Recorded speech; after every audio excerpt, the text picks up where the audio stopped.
Welcome to Solanki education digital.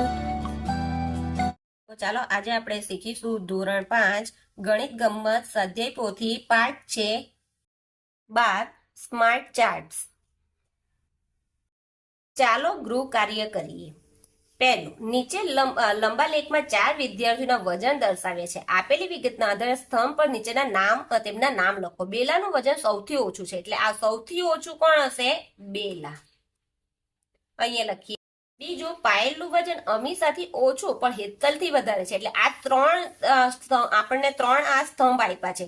તો પહેલા છે અમીષાનું થી પાયલનું વજન અમીષાથી ઓછું છે એટલે અમીષા એટલે કોણ હશે? પહેલા નંબર પર અમીષા હશે, બીજા નંબર પર પાયલ હશે અને ત્રીજા નંબર પર કોણ હશે? હેતલ. જો અહીંયા શું લખ્યું? પાયલનું વજન, આ પાયલનું વજન અમીષાથી ઓછું એટલે અમીષાથી એનું ઓછું છે પણ હેતલથી વધારે છે એટલે આ રીતે એનું વજન હશે.